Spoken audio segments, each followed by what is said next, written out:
we are starting out with a little bit of an emotional moment. Now this character is talking to me. Why are they talking to me? I don't think it's very thrilling. Maybe I am falling asleep because this book is boring. Yeah, I guessed that 20 pages ago. I'm gonna get it wrong. I'm just gonna say it how I think it is and then we'll go from there. I have no idea how to rate this. I really hope that's how you spell horrific, because if it's not, that's really embarrassing. Migraine's probably a bit dramatic. It's a headache. How do I picture what the maternal instincts of a bloodthirsty cockroach are? Hey, first update of the vlog, and we are starting out with a little bit of an emotional moment. I had a moment where I got home from being out all morning with Ben to go to his dentist appointment and for me to get some chores done, drop off some books that I was selling, pick up some books from the library, all that sort of thing. Very boring admin-y stuff. And I got home fully expecting my face to be all red and puffy because of the wind and, you know, my face to be a bit splotchy, but I got home, I looked in the mirror and I liked my face, which is such a weird moment for me because I've been so anxious and like insecure about the fact that I have acne and that my face isn't always clear, but I looked in the mirror and for the first time I was like, actually my face looks really clear. And you know what, today, instead of, you know, showering again today and having all my makeup, like putting all my makeup on and all that sort of thing, I'm gonna film barefaced because I actually feel pretty good about how I look today. Admittedly, I did put a little bit of mascara on, but that's just because I have blonde eyelashes and that means I have no eyelashes if I don't put it on. But yeah, it was just a really nice moment for me today and I wanted to share that because it got me a little bit teary and I was like, wow, this is probably the first time since I first got acne when I was like 12, 13 years old that I've looked at my face in the mirror and actually been like, wow, you look really great barefaced. So anyway, that's enough of an emotional moment for you. Now to the book portion of this video, which is I have just picked up last night The Heiress by Rachel Hawkins, and I read a little bit of it last night, like 20 pages, but then I read some more this morning and I'm about 75 pages into it. Basically what this is about is it follows a guy named Camden and his wife Jules, who upon the death of his sort of infamous grandmother Ruby, he then has to go back to the estate where she lived and sort out some family drama. But at the same time, you're getting snippets throughout her life of like press coverage throughout her very, very tumultuous life. She's married 4 husbands, they've all died mysteriously, she was kidnapped as a baby, there were rumors that she's not the real Ruby McTavish because that baby was actually killed, like there's a whole thing going on. Plus you're getting these letters from her of her recounting her life and you're learning the truth about these sort of mysterious circumstances with her husbands. Did she kill them? Did she not?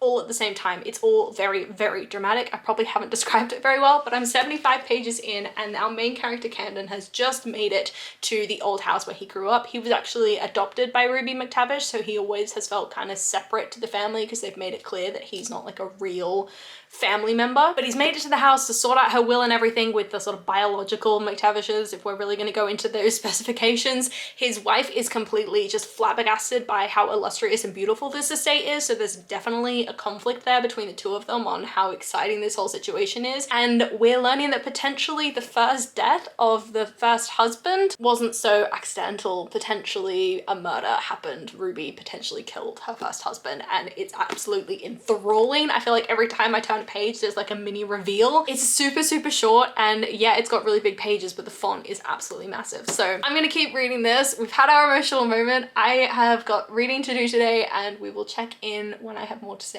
about this book. Okay, so I'm cooking lunch at the moment and reading my book while I do that. It's all in the oven at the moment, just waiting for it to cook. And I thought I'd update you while that's cooking and say that Camden's family are dicks. They are horrible. We've just met his cousin, I think, whose name is Libby, and she's got an abundance of failed businesses. She's super snarky and bitchy. She doesn't seem to think of Camden as anything more than like just some person that's encroaching on her family's land or some shit, even though his mother, adopted mother, yes, but still his mother is the one who owned the property, so he has more right to it than she ever did. And I'm a little bit worried about Jules because she's coming across as very sweet and lovely, but then she's also giving me gold digging vibes. Like she really, really wants to keep this property and he really, really doesn't, but she thinks she's kind of like pushing her wants more than listening to him. Did you target him? Like what's happening here? Why do you want this property so badly? Is it just because it's pretty, or do you know something that you're not really super honest about? She's definitely keeping secrets. I'm gonna go eat my lunch because it should be ready in the next 5 minutes and keep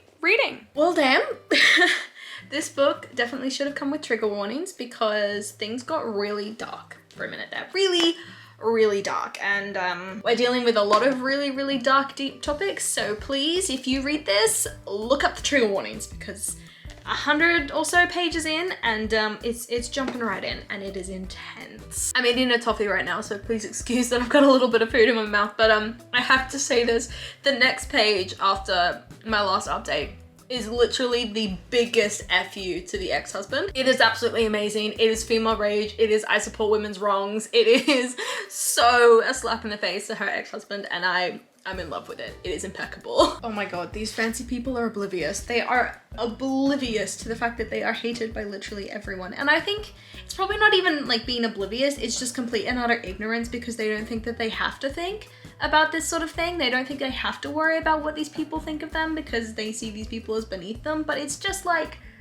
so much of this makes me so mad, and it does actually make me like the main character Camden more, and I think that's kind of what Rachel Hawkins is going for, because if you make the other people really, really horrific and the main character do like one nice thing, immediately you're gonna love the main character. But still, like, oh my god, they're so ignorant. Oh my god, Ruby, you uber bitch. She is doing it with all of them, even like the ones who are kind of nice but just boring. She's like finding a way to make a nod to how they died or what they would have hated or something, and is then memorializing them with it.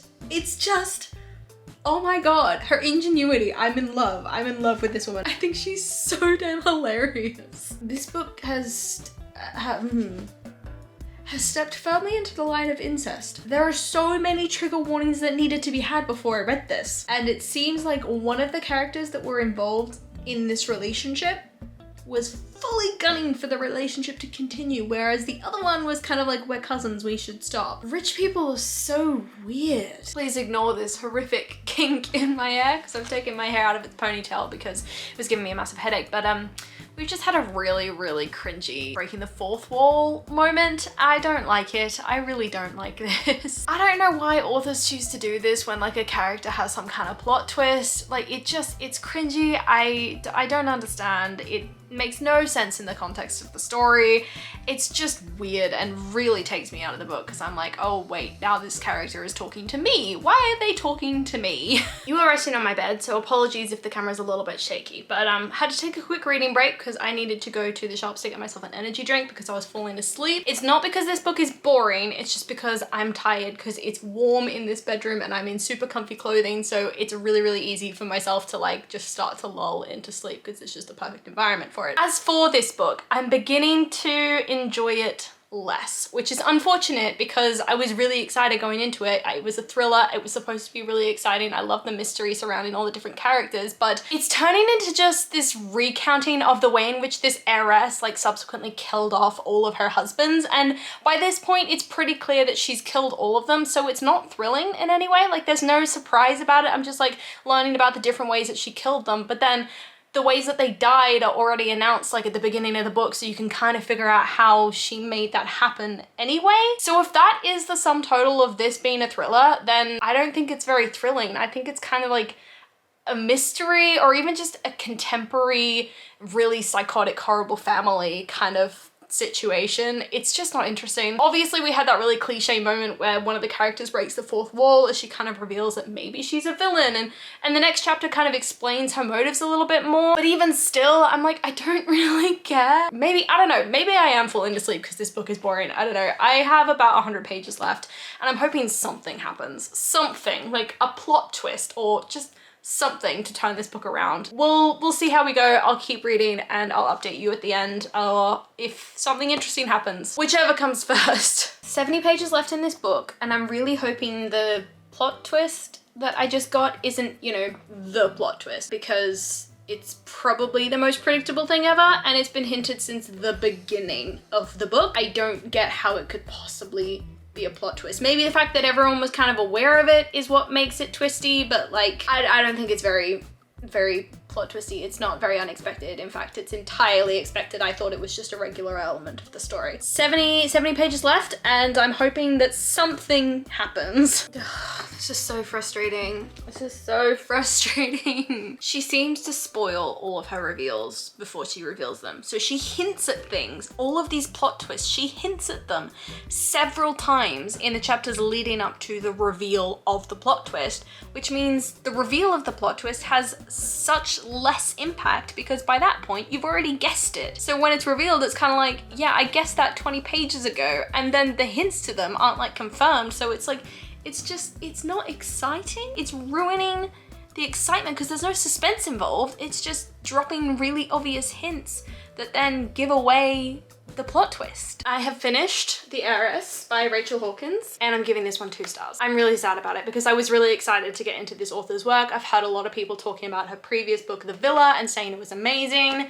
saying it was just like a thrilling good time. I was really hoping that this would be the same, but it was just frustrating. I think the main issue, the main gripe that I have with this book is that the author would hint at the plot twists like 10 pages before the plot twist was then announced. And then the hints weren't ever like explicit confirmation of them. So you'd guess and then not feel any sense of accomplishment because the hint was obvious and the plot twist being revealed wasn't exciting. I don't know.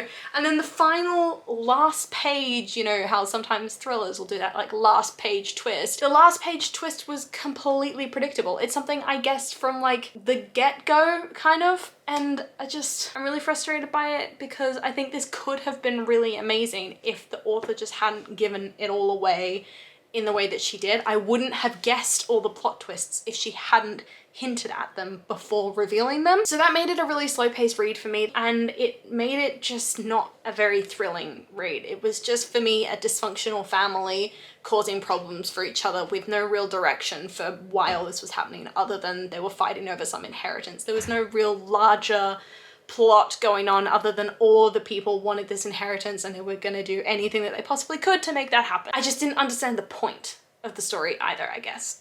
It was still written well, it was still, you know, paced well, so I'm gonna give it 2 stars because it's not horrific, horrible, offensive, but it just wasn't exciting. And yeah, so that's 2 stars. So as for what I'm reading next, what I was planning to do was to pull over my TBR cart, which is literally just next to me, and show you a couple of the options and pick a book. What ended up happening is Ben came into the room and every now and then he gets excited to pick whatever my next read is gonna be. So he literally just kind of like waves his hand over the books and then goes, this is what you're reading next. So he did this, he picked a book, I'd already read it. He picked a second book, it wasn't actually a library book. He picked a 3rd book, and that's what I'm going with, 3rd time's the charm, and that is The Song of Achilles, which I am incredibly terrified to read because apparently this is the sort of book that can destroy you, that can make you cry, that can just absolutely tear you apart, and I don't know if I'm ready for that. Sorry, Ben just came in to deliver me some really spicy crisps that I'm not sure if I like, so I told him he could have all of them, but then he just left some on the bed for me. So nice move, but don't know if I really want them. But anyway, this is the book I'm going to be reading next. It's slower paced than what I was kind of hoping for, or at least I'm assuming it is. I haven't read it and I haven't read a lot of reviews about it other than it's supposed to make you burst into tears. Anyway, I'm gonna stop dawdling because as you can tell, I'm just delaying picking this up and I'm just gonna read it. So I'll check back in with you once I have some thoughts. Morning. As you can tell, I again have not done my hair because same problem as I've been having in the past, which is just that my hair is absolutely getting destroyed lately. It is dry. I don't know what is going on with it.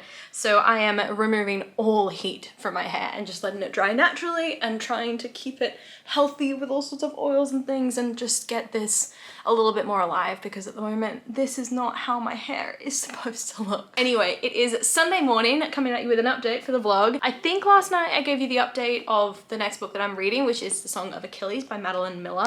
I've read a little bit this morning and a little bit last night, and I'm now 46 pages into this book. I'm very much enjoying it, but it is very much deep, dark, and emotional. It does not shy away from the true nature of a lot of Greek mythology, which is women getting treated horrifically badly, children getting treated horrifically badly, really corrupt people in power. This is definitely the sort of book where I'm not going to be doing my immediate reactions that I've been doing in a lot of vlogs recently because it just, those reactions don't feel like they would be respectful to this kind of book and the subject matter that it covers. So I think you're probably going to see me popping up on your screen talking about this book a lot less than the previous one because I do want to keep my updates fairly serious. So at the point in the story that I'm up to at the moment, Achilles and I think his name is Patroclus, I've been calling him Patroclus, but I think it's Patroclus, have met. They're both living in King Peleus's kingdom because Patroclus or Patroclus, I'm gonna get it wrong. I'm just gonna say it how I think it is and then we'll go from there. Patroclus has been exiled by his father, and so now he's living in King Peleus's kingdom with Peleus's son Achilles. They've befriended and they're starting to train together, and the trust is really starting to build between the two of them. Prior to them really meeting and becoming friends, Patroclus was kind of like quiet and kept separate, and everybody else in the school thought he was weird, whereas Achilles is like the cool kid in school kind of thing, except obviously wrong way to put that, but you know, he was the one that everybody wanted to befriend because he is the king's son, so they all want to be his companion, they want to go into battle with him, get all the glory. Anyway, these two guys have met, they've befriended, and the trust is starting to build between them, and yeah, that's kind of what I'm up to at the moment. It's definitely in those sort of formation stages. I'm loving the writing, I'm loving how beautiful this story is. I am going to spend my morning doing lots and lots of chores around the house that I have been putting off for a really long time. So I need to wash my makeup brushes, I need to reorganize my bookshelves because those bookshelves are just chaotic and messy, and there are books that I've read next to books that I haven't read. Series are all split up, like it's manic in there. So I might include a couple clips of reorganizing my bookshelves, and I need to do some clothes washing, and I need to sell some clothes on Vinted that I am now getting rid of. They're just literally sitting on the chair over there. There's a big old pile of them, and I need to sort them out, go through them and sell them because that pile's been sitting there for 2 weeks and it's absolutely incredibly messy. Anyway, lots of admin-y stuff to do today. So I've got my audiobook. I'm gonna listen to my audiobook while I do all of that. Let's get started on the admin-y day and yeah, read more of this amazing, amazing book. Hello, hello. It is coming up to lunchtime. My hair is a mess because it's still drying naturally and it's all crimped from having my headphones in all morning while I sorted my bookshelves and washed my makeup brushes. I'll give you a tour of the bookshelves in a little bit to like show you how I organized them all, but just wanted to come in here with a quick book update to say I don't even actually know how far into the physical book that I am because I've been listening to it on the audiobook. So I'm up to chapter 12. If that means anything to anyone. I don't know how many chapters there are in total. It's really pretty. It's really beautiful. The romance between Patroclus and Achilles is well and truly underway. There was definitely a bit of back and forth between them in the sense that neither of them were fully open and willing to admit how they felt for each other. Presumably the environment that they're in means that maybe it wouldn't be as accepting of them as a couple, so they were hesitant towards admitting, but then, you know, Achilles has his 16th birthday and they're finally like, you know what? You're the one for me, let's just go for it, let's be happy together. And I just loved that beautiful moment between them was really, really nice. Achilles has been training with Chiron, which is really cool because when I think Chiron, I'm thinking like the Percy Jackson version of Chiron, which is 100% not like accurate in any sense, but it's still kind of wholesome in my head. And I like that sort of Patroclus has kind of claimed Chiron as his father now because he's the only father figure he really has in his life. And officially Helen of Sparta has been kidnapped and she's now in Troy. So Achilles is being sent off to deal with that whole situation, and Patroclus has to go with him because of a bargain or an oath, I guess, he made when he was first trying to, you know, put his hat in the ring to be the future husband of Helen of Sparta. Lots happening in the story. It's really, really beautifully written. I'm really, really enjoying the book. It's just got this like this cadence to it, this rhythm to it, this innocence to it that I think is absolutely incredible. So loving this so far. One other thing I wanted to do before I show you my bookshelves is do a quick unboxing. I have been lucky enough to be selected, I guess, to be part of a book tour of an author who has just released a new book, Blood Rain by Ezra Payne. I think this is an absolutely gorgeous edition. It's a hardback, but it's not like your traditional size. And then the actual cover is printed onto the hardback, like it doesn't have a sleeve or anything on it. Being part of the book tour for that, I think it's gonna be really cool. I am going to be releasing a dedicated vlog for this, but as for what it's about, it says, a tale of undying grudges. After decades of forced labor, liberated humans occupy the grand stone city of Valkar. Though passing years have warped the once prosperous jewel of the desert into a crumbling prison surrounded by monstrous fiends. With few options left, a plan forms to return the city's makers, giant lizard-like creatures of formidable strength, who I'm guessing are like these on the cover, to aid in returning the kingdom to its former glory. But this horde of Hexits were responsible for their previous incarceration, and most would rather die slowly than risk another tyrannical reign.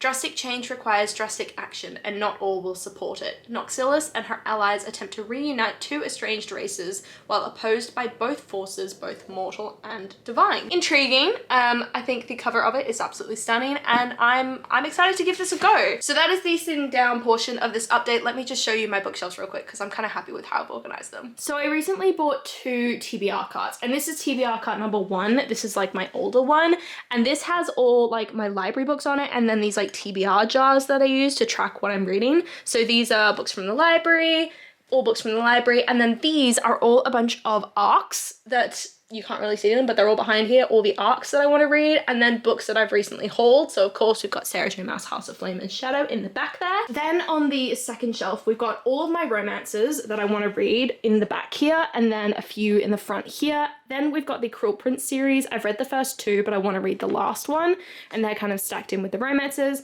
And then the very, very few kind of like thrillery books that I own, aka just the 2 of them, are in here. And I think this one's kind of like mystery based, so that one goes there. And then lastly, on this bottom shelf, we've got like my proper sort of crime, mystery, murder mystery sorts of things, as well as just a random fantasy trilogy stuck in here as well. So Jade City, Jade War, and then Jade Legacy is back there. But yeah, these are all like my mysteries. We've got all the Richard Osmans back here, and then we've got, that's Brute, I think, by Diz Tate, a few murder mysteries in the back there, some Agatha Christie, Notes on an Execution, and then just the fantasies that wouldn't fit anywhere else. Then we come over to my second TBR card, and this entire thing is basically dedicated to fantasy and fantasy romance predominantly. The full Samantha Shannon Bone Season series, though I don't think this is the full thing now that I think about it. I think there are more, I just don't, this is what I have, and these could be completely out of order, I've got no idea. Then some fantasy romance, some sort of dark, smutty fantasy romance, more fantasy romance, more fantasy romance, and then all in the back there is like fantasy romance with a few hardbacks. On the second shelf, again, we've got more fantasy romance. We've got the full Rhapsodic series, Bewitched, which I think is a follow-up to the Rhapsodic series.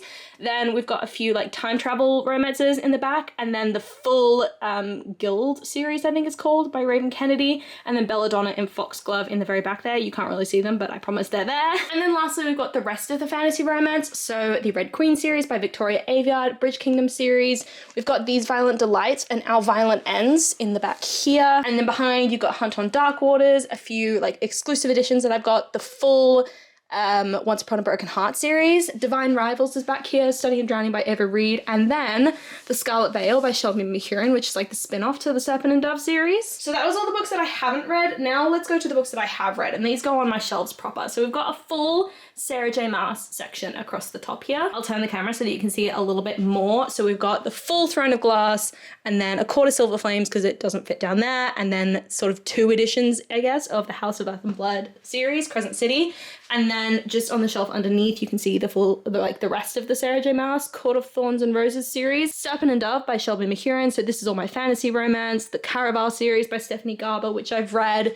And then Legend Born by Tracy Dion in the corner here. And then some dark romance, Greek mythology, Hades and Persephone retelling kind of thing in there. Then we go on to some more sort of fantasy romance. So Fourth Wing, I've got 2 editions of the first book because I think it's amazing. Then we go to God Killer, Her Majesty's Royal Coven, so some witchy romance, the full Lore Olympus series, which I'm absolutely obsessed with. And then we go into just like a couple other hardbacks that I couldn't fit onto the other shelves. Underneath that though, we're going full romance. And I thought I had more romantic fantasy or fantasy romance than I had romance, but turns out that's not the case. So the X-Hex, I guess, could technically fall into fantasy romance, but I popped her in here. Then we got the Dreamland Billionaires series, I think it's called, some Colleen Hoover, Brown Sisters trilogy, and then more Colleen Hoover. To be honest, that should be over there. That's gonna bug me. Then we've got your sort of Steminist series by Ali Hazelwood, the most amazing cowboy romances you could probably ever read, and then the Twisted series by Anna Huang, which again, I love. Haven't loved a lot of her other books, but I loved these. To go onto the second shelf of both of these, one of them is empty. You can see like a hint of it there. That entire shelf is empty because I haven't read a ton of the books that I actually own, so that's completely on me. But then we go into the full Bridgerton series, but I haven't read the Happily Ever After's epilogue, so I do need to read that at some point. And then we've just got like an Alice Oseman dedication section because I love everything she's ever written except Solitaire, don't come for me. So the full Heartstopper series, minus obviously volume 6, which hasn't come out yet, and then Loveless and Nick and Charlie. Then those are sort of just like war history and a contemporary that didn't really fit anywhere else, so I popped them there. The oldest romance series that I've ever read is the Almost Perfect, Just Perfect, and Too Perfect series. It's the first thing that introduced me to smut, and I'm very thankful for it because it was fabulous. And then on the very bottom shelf, we go into like the rest of the romance that didn't fit anyone else. So the Kiss Quotient series, Last Night at the Telegraph Club, which is a beautiful sapphic historic romance. And then the Delilah Green Doesn't Care, Astrid Parker Doesn't Fail. I can't remember what it's called, but it's a series of standalone romances. Some Tia Williams, and then we go into sort of like contemporaries and more literary kind of stuff.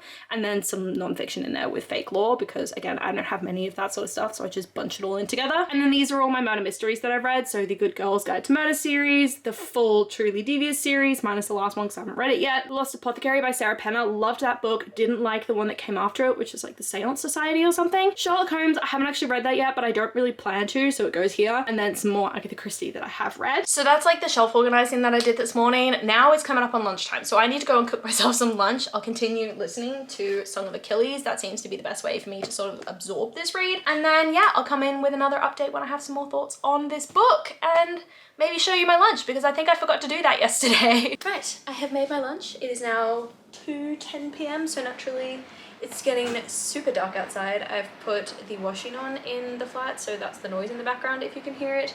And I am about 213 pages through the Song of Achilles. I will admit, in the sort of posturing meeting, all the kings getting together to talk about their plans and their strategies, I did lose interest a little bit in the middle of the story, but now we're definitely getting to the battle kind of portion of it. They've landed in Troy. Achilles is experiencing having to kill someone for the first time, and I think is reacting to it in a way that he didn't expect. The loss of innocence, I think, is definitely a theme in this portion, and the loss of expectation, I guess, on Patroclus's side, because he's seen the man who is kind of not soft but always, you know, gentle and good get turned into the war hero that his, you know, his legend tells him to be. It's not shying away from the horrors, it's not shying away from the detail, it's not pretending to make out that these people are doing heroic things. The story is just kind of being honest about what war would look like in this sort of situation, and it's not easy to read or listen to, but it's definitely dark and it's definitely interesting, it's definitely intriguing, and I'm getting into that battle scene stuff now, and it's definitely picking up in terms of pace. I am only about 140 pages away from the end, so I'm really worried that things are just going to take an absolute turn. I know that Achilles is probably going to die by the end of this story because that's the legend of Achilles, but I know nothing about like the battles of Troy and how they go, who wins or anything like that, so I'm kind of intrigued to see how that's gonna go. But yeah, I don't think I'm as connected to the two main characters, Achilles and Patroclus, as I think most people have been when reading this book, which means that I'm not finding myself get like really swoony when they have sweet moments, or I'm not like getting goosebumps when they have like the sexier moments or anything like that. It's just, you know, they're a nice couple and I like them and I like the way they support each other. I like how committed they are to each other, but I'm not emotionally attached to them. So I'm thinking that maybe the heartbreak that everyone promises isn't necessarily gonna happen for me in this story. I'm just gonna think it's an incredible book,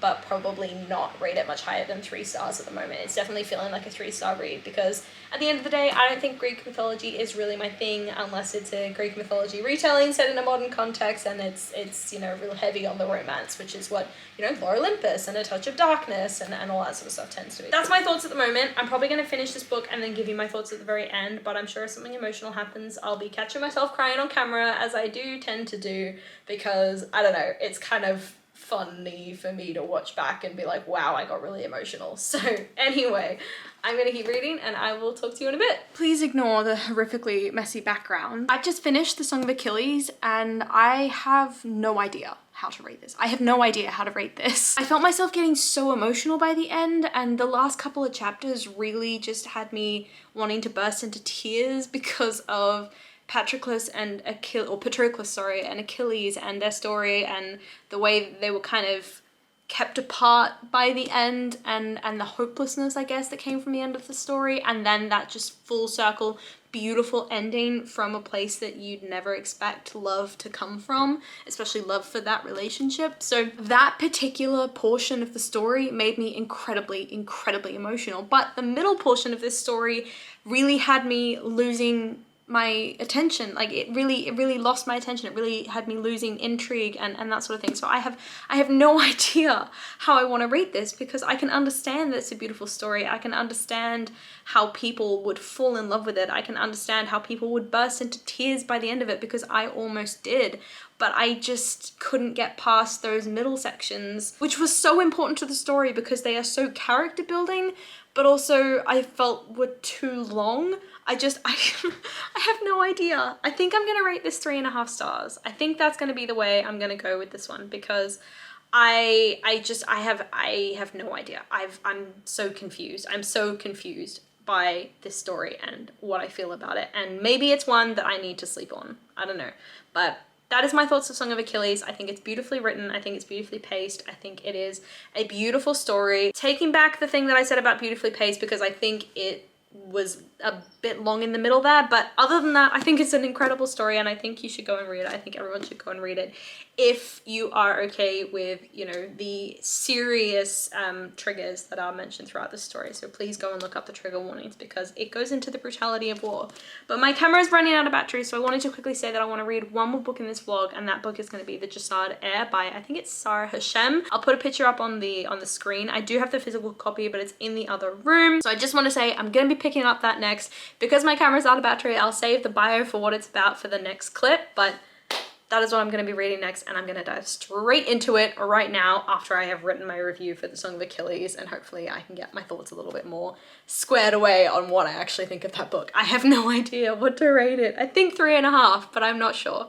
So anyway, I'm gonna go do that and then pick up the Jasad Heir by Sara Hashem. This lighting is horrific. H-O-R-R-I-F-I-C. I really hope that's how you spell horrific, because if it's not, that's really embarrassing. But anyway, good morning. It is Monday morning. It is the hopefully last day of this reading vlog, because this needs to come out on Tuesday. So I've got to read this however many page long book in a very short space of time, basically a day. I did read like 20 pages of this last night, but I have promptly forgotten basically every single thing that I read last night. So I'm just gonna go in back to the beginning and read it again and film our usual live update reactions that I have been doing the last couple of vlogs, because for me they're fun and I hope for you that they're fun as well. I've just done my gym workout. I did 30 minutes in the gym. Woo woo, go me. I am on full weight loss mode at the moment, getting ready for the wedding. So trying to get back into that, because last week was not successful. I ate a lot of unhealthy food and did not go to the gym, like barely at all. But today I'm determined to turn that around. I've done my 30-minute run. I usually do 20 minutes, so added another 10 on top of that, and it felt great. I'm probably gonna go for a walk at lunchtime to get myself like a dirty chai, because there's this new like independent coffee shop that's down the road from where I live, and it is amazing. Every time I walk in there now, they're like, dirty chai. I'm like, you know me. You know me. And then I am planning, heavy emphasis on the planning, to go for a run this evening, but TBC, because I'll get to the end of the workday and just be exhausted and probably won't want to. So anyway, that is my plan for today. I obviously have to work in the middle of all of that, because it is a standard work day for me. And I have about 478 pages of this to read, because I think that's about what it is in total. Maybe 485. Don't know why I thought it was 478. I think I just picked a page near the end and read you the number. So at some point today, I have to read all 485 pages of this. So it's gonna be a busy day, gonna get a lot of reading done, gonna be doing a lot of life admin in terms of exercise, and it's a normal working day. So we're setting too high expectations for ourselves, but I will feel very accomplished if I get to the end of the day and I've done all of it. So I'm gonna stop dilly dallying and dawdling, and I'm gonna go straight into reading before work. This lighting is horrific, but first page, and I'm already getting notes of like comedic writing, banter from the main character, and it's just a sign this is gonna be an amazing read. Say your farewells, you pointless pests, I called. Why is that iconic? I'm really liking that we're not doing the whole, guess who the main character is? Oh, and guess what? Just as a side note, there's also this lost princess that, like, you know, no one's ever heard from, because that is the most obvious thing that could ever be done in a fantasy romance, and it's been done about 1,000,001 times. This book is noting the obvious, and it's just going straight in like, there's a lost princess, that princess is me. Let's get to the next point. Oh my god, this shit is so graphic. I mean, badass Sylvia, go you. Like, you're amazing, you've done some cool shit, but this shit is graphic. I possess the maternal instincts of a bloodthirsty cockroach? Like, what? I don't even know what to make of that. How do you pitch that? What kind of like not metaphor, I don't know, is it a metaphor? I don't know, but what kind of metaphor, if that is what it is that? How do I picture what the maternal instincts of a bloodthirsty cockroach are? I think this book has come up with like 20 different versions of oh my god for the character to say, and every time a new one is mentioned, it's like going on a new adventure. It's hilarious. I don't know if this read, if I'm just being scatterbrained, or if this read is truly chaotic, because the main character, Sylvia, her true identity is literally the worst kept secret in this entire world. Like, everyone's figuring it out so fast, and it's kind of confusing me because I'm not sure what then the point of the story is. Hey, I am 96 pages into the Jasad Heir by Sara Hashem, and this is where I'm going to end this vlog. I know I'd planned to finish this book today, but basically I read 98 pages this morning, was feeling great. I then started work, and by the time lunchtime hit, I had a killer migraine, and I still have an incredibly intense headache. Migraine's probably a bit dramatic. It's a headache, but it's sitting like right at the front of my eyes and sitting right at the back of my head, which means making reading and processing information is just really difficult for me right now. So I'm just trying to power through the work day because I don't want to take a sick day this early in the year. But it means that I'm not going to get this read because I really do not have any inclination to stare at words on paper right now because it's going to hurt my head. So this is where the vlog is going to end. I had a pretty decent good time in this vlog, and I hope you did too. I think the books that I was reading weren't exactly 5-star material. You know, we had the Song of Achilles, which, don't get me wrong, was incredible. I did end up giving it 4 stars, but it did like lose my attention in the middle there. And then we had the Heiress by Rachel Hawkins, which for me was just complete loss of attention. Like, once I got over the hysteria that I seem to have with picking up a thriller for the first time in a while, that book was just kind of boring for me. So not the best time in terms of books, but this is on a really good note. I'm really enjoying this at the moment. I'm having a lot of fun, as you can tell from the clips that I'm making, or was making, because now they're done. So we get to close out the vlog on a happy note, which is always good. So do let me know in the comments down below if you've read any of these books and what you thought of them, or just let me know what you're reading at the moment, are loving it, hating it, all that kind of thing. Come and chat to me in the comments down below. I love talking to you guys, and I do my best to reply to every single comment. I really hope that you enjoyed this video, and if you did, please do let me know by liking, subscribing, and hitting that notification bell all down below. It's a super easy way to help my channel grow, and I will see you lovely people in my next video. Bye.